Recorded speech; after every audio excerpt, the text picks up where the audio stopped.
ACB వాళ్ళు అడిగితే 82 ప్రశ్నలు అడిగినారు. కాకపోతే పాడిందే పాటరా అన్నట్టు అడిగిందే మళ్ళీ అడుగుడు తప్ప కొత్త విషయం ఏం లేదు.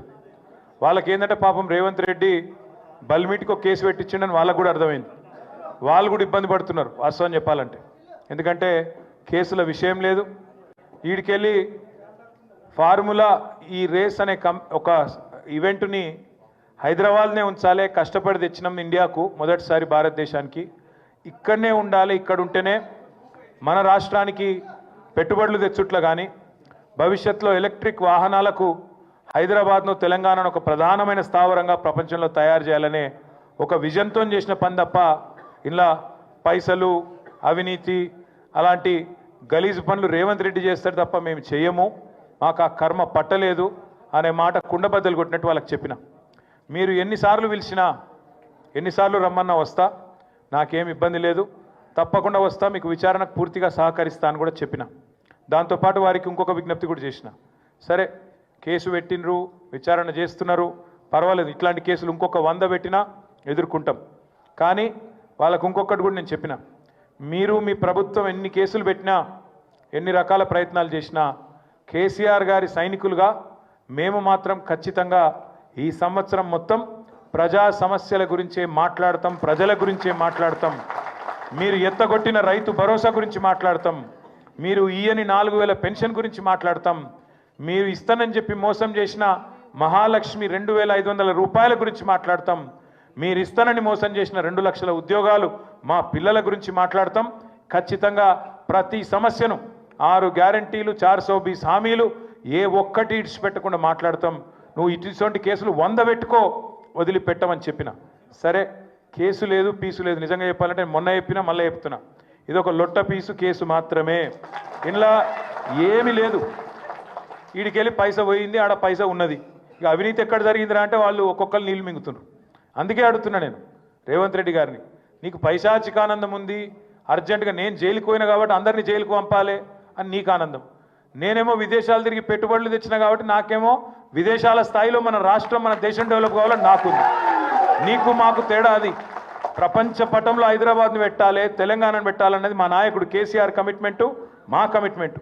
మేము నీలాగా 50 లక్షల రూపాయలతో దొరికిన దొంగలం కాదు, నీలాగా లుచ్చా పనులు చేసిన వాళ్ళం కాదు. నీకు భయపడేటోడెవడు బీఆర్ఎస్ పార్టీలో తెలంగాణలో లేడు.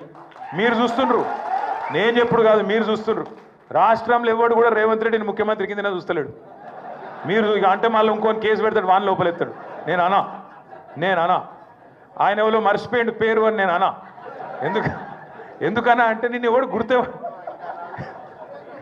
నేను ఏమంటున్నా, నిన్ను ఎవడు గుర్తుపడతలేడు. నేనేం చేస్తా దానికి? సంవత్సరం తర్వాత కూడా నేను ఎవడు దేకపోతే నేనేం చేయాలి దానికి? ఇప్పుడు పెద్దలు ఎప్పుడో చెప్పారు, అందుకే కనకపు సింహాసనంలో శునకాన్ని కూర్చోబెడితే దానికి ఆ బుద్ధి రాదు. అందుకే భయపడేది లేదు, బాధపడేది లేదు. ఎన్నిసార్లు పిలిచినా పోతా, కానీ మీరు మాత్రం దయచేసి తదేక దీక్షతోని మన నాయకుడు కేసీఆర్ గారు చెప్పినట్టుగా ఉద్యమంలో ఎంతైతే కమిట్మెంట్తో పనిచేసినావో అంతే కమిట్మెంట్తో పోదాం. వాళ్ళు ఎన్ని ప్రశ్నలు పెట్టినా, ఎన్ని సవాళ్ళు వేసినా, ఎన్ని రకాల ఇబ్బందులు పెట్టినా, ఎన్ని రకాల కొత్త రకాల కేసులు పెట్టినా భయపడేది లేదు, తల వంచేది లేదు. నిజాయితీకి ధైర్యం ఎక్కువ.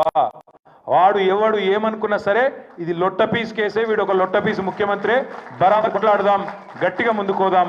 మీ అందరి దయతో ఆశీర్వాదం తీయాల. సిరిసిల్ల నుంచి కూడా మా తమ్ముళ్ళు చాలా మంది వచ్చిండ్రు, మీకు కూడా ప్రత్యేకంగా ధన్యవాదాలు. నిజానికి నేను ఊహించలేదు, మేము చెప్పలేదు, అయినా కూడా మీరందరూ ప్రేమతో వచ్చినందుకు మా సిరిసిల్ల అన్నదమ్ములకు కూడా పేరు పేరున ధన్యవాదాలు, నమస్కారాలు తెలియజేస్తూ మళ్ళా ఈరోజు మళ్ళా ఏమైనా రమ్మనాలంటే మళ్ళీ ఏమైనా క్వశ్చన్లు ఉండాలి, వాళ్ళ దగ్గర ఏం లేవు. రేవంత్ రెడ్డి మళ్ళీ ఏమైనా క్వశ్చన్ పంపితే రమ్మంటారేమో, పోతా.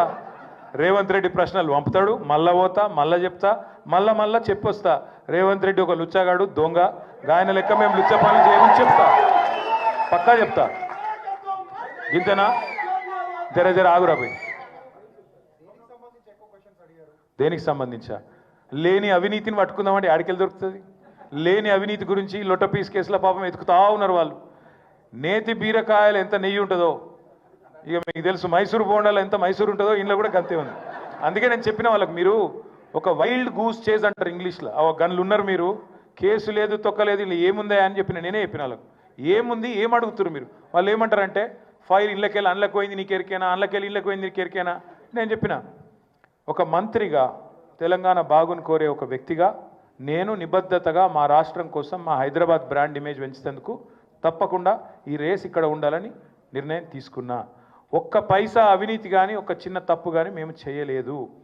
చేసినట్టు ఇప్పటివరకు మీ కేసులో మీరే రుజువు చేయలేకపోతున్నారు. ఏదో అక్రమ కేసు పెట్టి బనాయించి 4 రోజులు జైల్లో పెట్టాలని ఒక పైశాచిక శునకానందం నీకుంటే ఉండొచ్చు, కానీ దానికి భయపడేటోడెవడు లేడు. అల్టిమేట్గా న్యాయస్థానాల మీద మాకు విశ్వాసం ఉంది. న్యాయస్థానాల్లో తేల్చుకుంటామని చెప్పి వచ్చినా వాళ్ళు మళ్ళీ పిలిస్తే మళ్ళీ పోతా. మళ్ళీ ఒకసారి మీ అందరికీ కూడా చేసే విజ్ఞప్తి దయచేసి మళ్ళీ మాట్లాడుకుందాం. ఇక చాలా రోజులు ఉంది, ఇంకా మళ్ళీ ఎప్పుడు పిలిచినా పోతా అని చెప్పినా తప్పకుండా పోతా. మీరు కూడా దయచేసి నేను కోరేది అంటే రేపటి నుంచి మళ్ళీ మామూలుగా యథావిధిగా మన పని మనం పోదాం. తప్పకుండా ఎక్కడోళ్ళం అక్కడ ప్రజాక్షేత్రంలో ప్రజా సమస్యలు ప్రస్తావిస్తూ ముందుకు పోదాం. ఇవాళ ఇంత పెద్ద ఎత్తున తరలి వచ్చినందుకు మళ్ళొక్కసారి మీ అందరికీ పేరు పేరున ధన్యవాదాలు. జై తెలంగాణ.